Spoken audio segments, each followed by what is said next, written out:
there, guys. Welcome to Dark Sock's channel. And if you haven't hit the subscribe button yet, please do. I'm about to drop some bombs for you. Nonetheless, my last video, I want to say thank you guys also for sharing the video and discussing it on Facebook. It even went out on Reddit, and it was a frequency chart for percussion. And if you're new to the stream or the channel, check out my last video. It relates to percussion frequencies and wallpaper and everything like that. Just go check it out if you haven't seen that yet.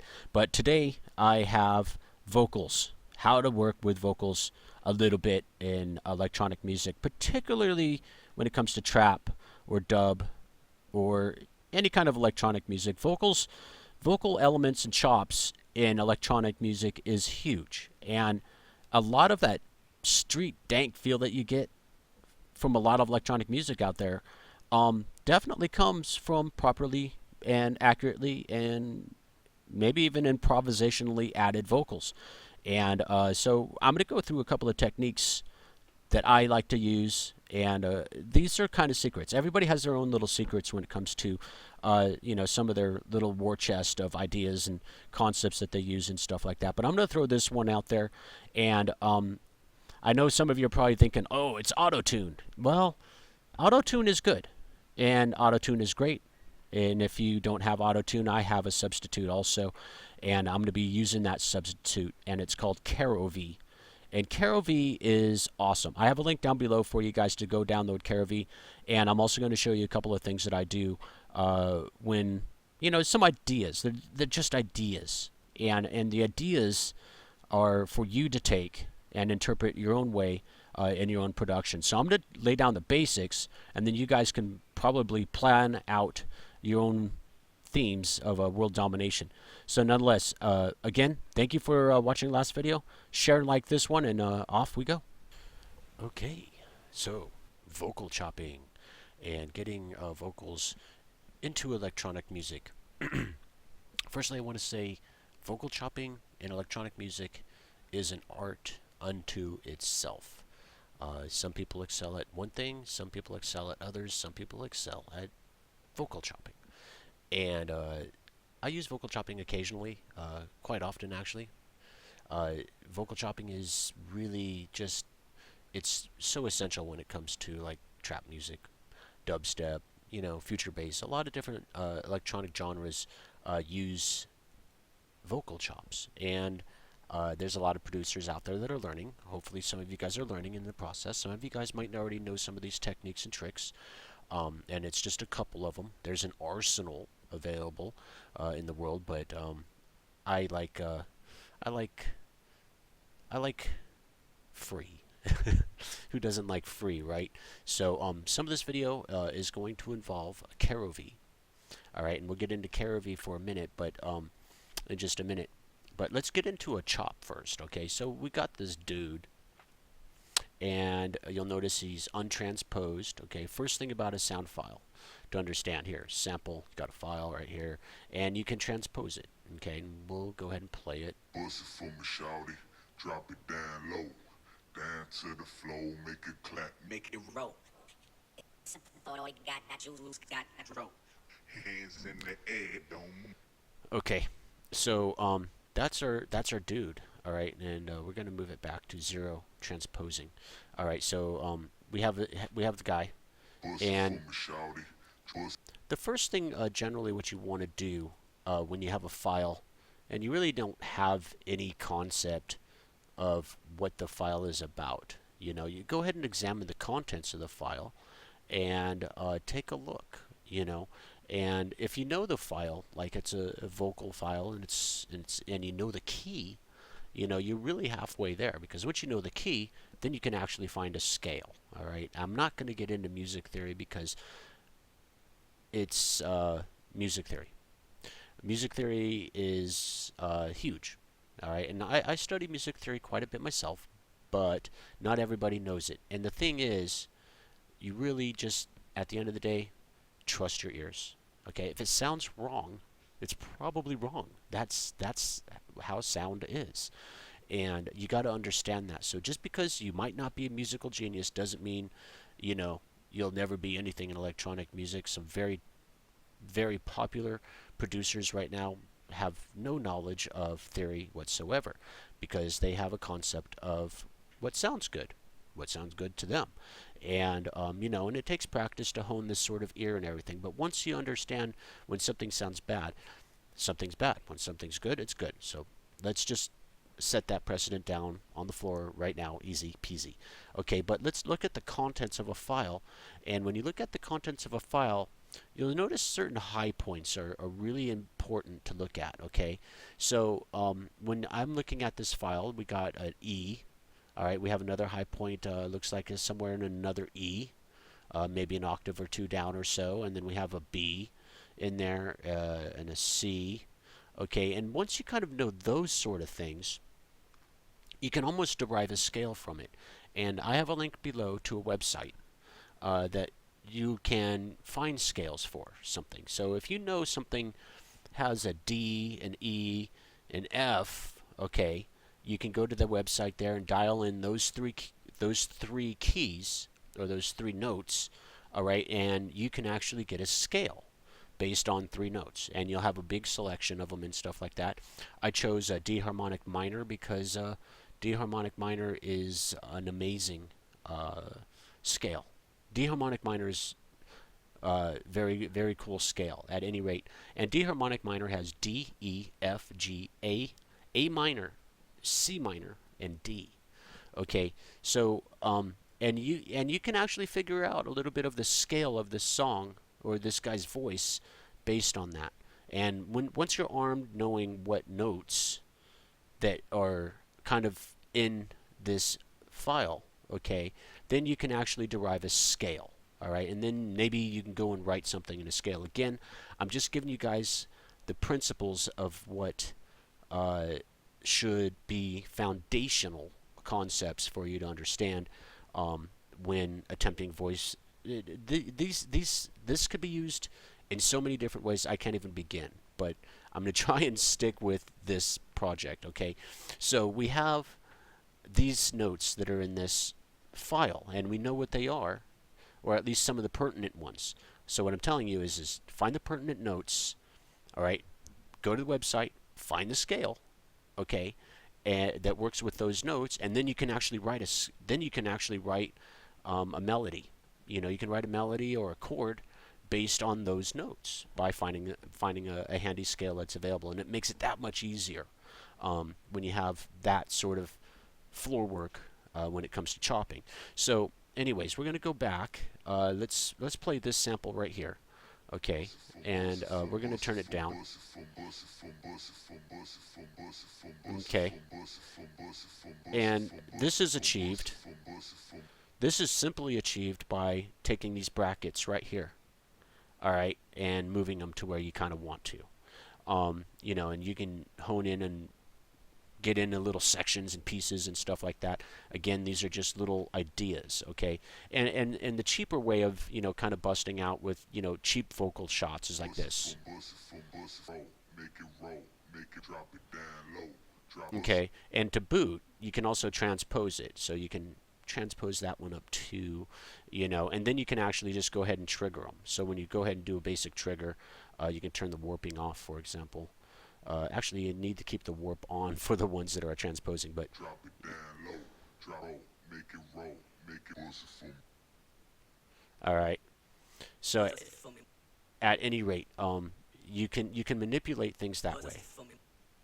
All right, or you can have it loop or however, and these are just cheap little stabs that you might want to do, you know, and you can also take little cheap stabs and put them into this window here, the arrangement view, or you can go with the live view. I'm just doing this for demonstrational in the live performance area. So that's one basic way. Now this is where Kiratune kind of comes in, and you can address some of the harmonic qualities.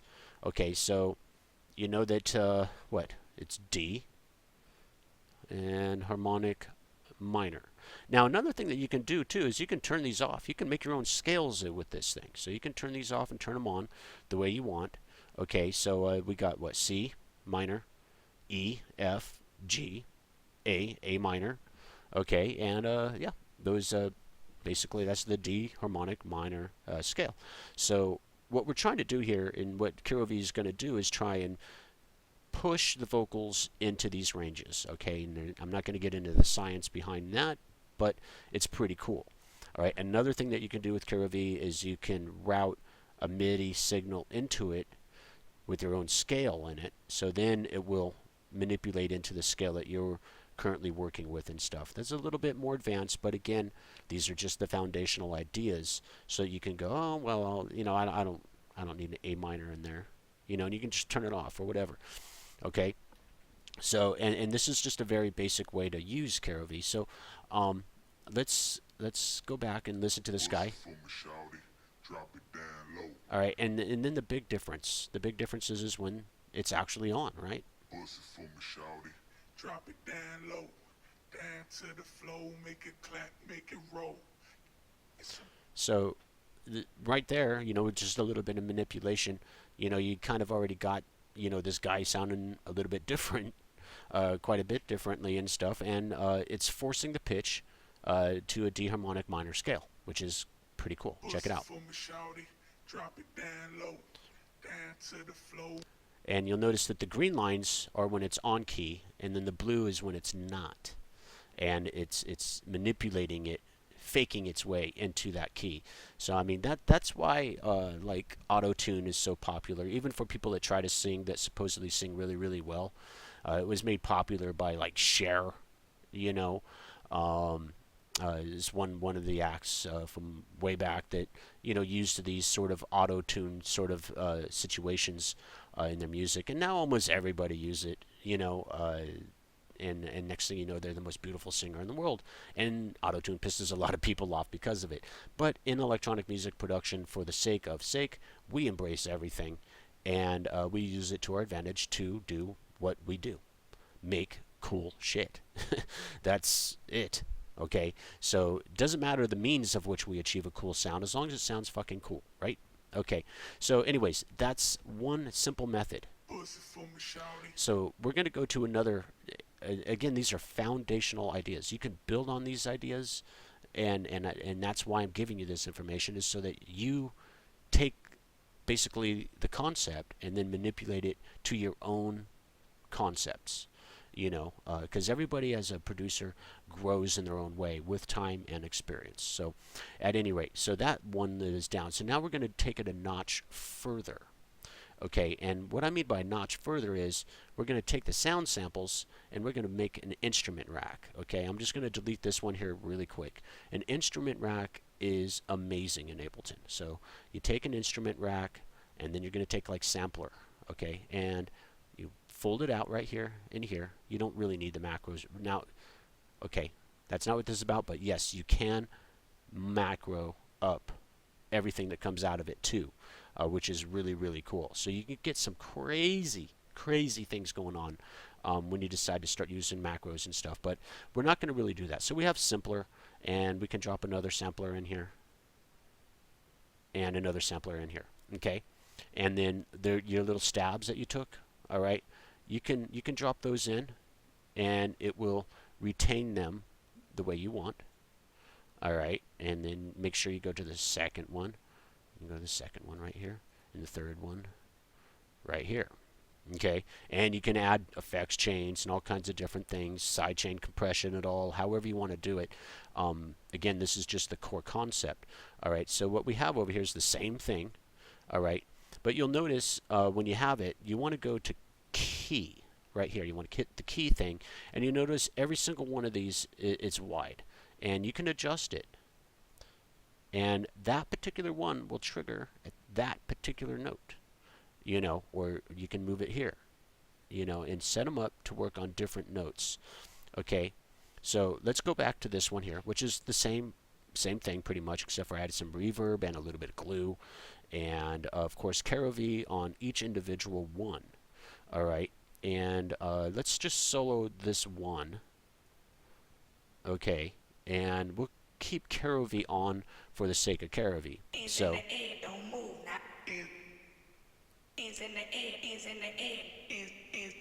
now the thing to notice here is you'll notice that it's triggering like this we're on this one right here, and it's triggering, okay, and then it falls off right here, right? And that's not necessarily a good thing or a bad thing, okay, but the concept that you need to understand here is that when it does play one of these things, it's also pitching the vocal or anything that you put in there as your sample. It will pitch it, and you can notice it here.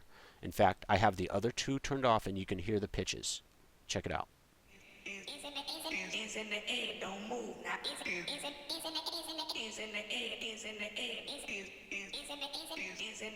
Okay, so it's doing it in rhythm with a MIDI file.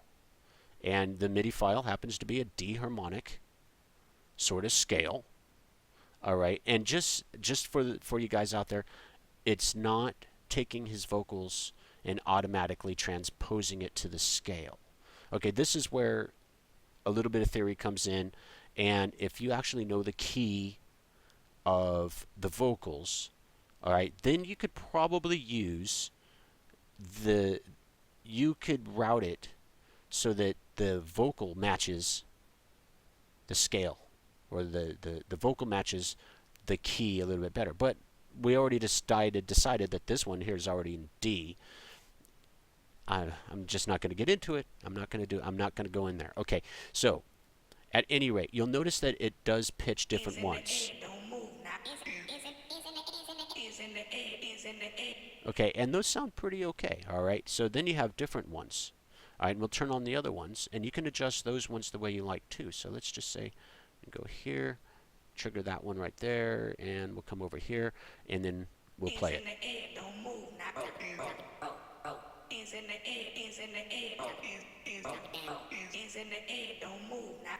Okay, so now with each one of these Karavis, each one Karavi, set it to D harmonic minor.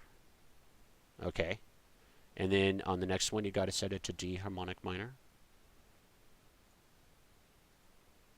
And this is kind of a bootstrap way of really doing it, guys. This is where, you know, like hardcore guys that are really heavy in music theory would just be all holy shit and want to stab a pencil in their eye. But I'm not going to get too scientific. I just want you to guys see the principles of kind of what we're doing here. So D harmonic minor. Okay, so we know that we have a D harmonic minor, and a riff is going to be in D harmonic minor. But let's play it again. Is in the air, don't move now. Is in the air, is in the air, is in the. And it's not incredibly super scientifically accurate. Okay, so we have each one of these little parts here can be manipulated too. So you can always adjust it right here. Okay, and you got to trust your ear when you're doing this sort of thing, because it grossly changes everything for the worse.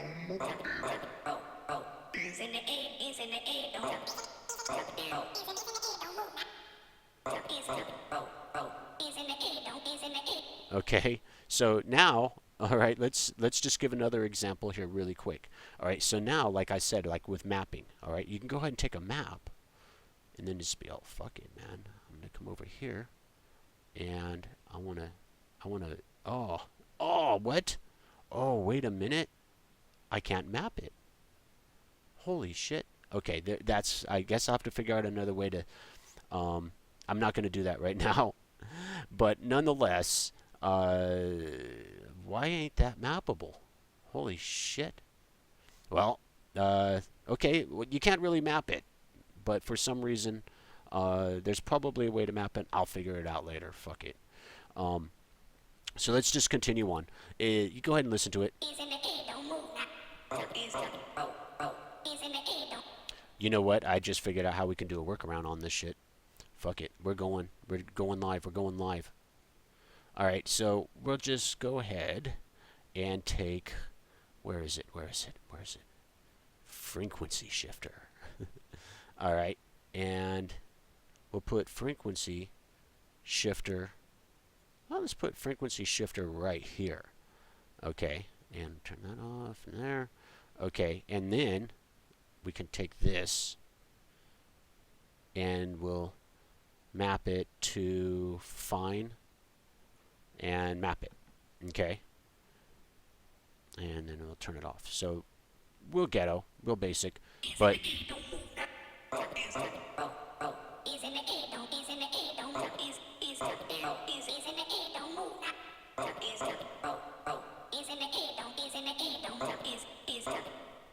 again, just fundamentals ideas, and this is how you use Ableton.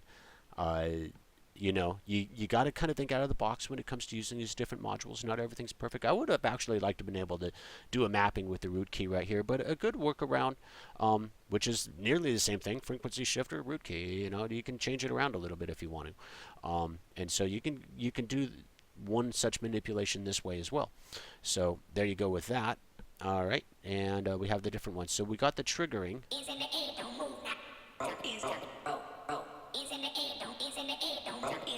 Okay, so now let's take our D minor harmonic little riff, all right, and let's see how it lines up.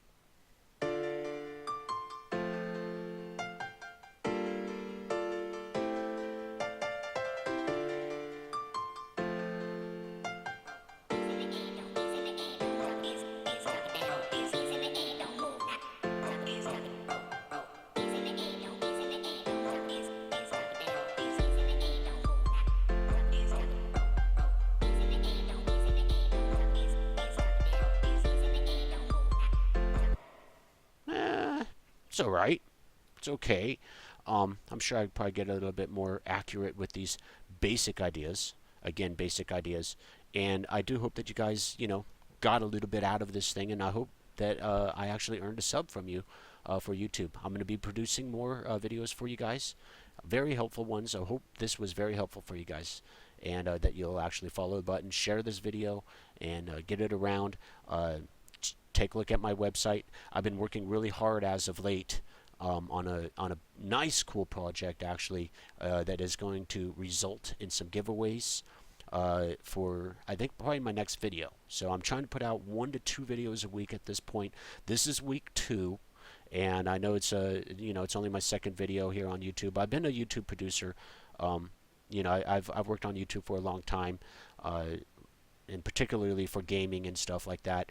And I decided that I want to change my directions a little bit. So, I'd hope that you guys that are into, new to my channel would check out some of the stuff that I put a lot of effort into over at darksock.com. And I also have a Facebook group that you can link or check out down below and join if you want. You'd be more than welcome, and it also gives you information about when I got new free stuff to give away. You'll also notice down below a free link to Carovi. So hopefully you guys will like the video, and I guess that's about it, guys. I mean, that pretty much says it all, I guess, as far as some of the fundamental ideas for you guys. Anyways, peace.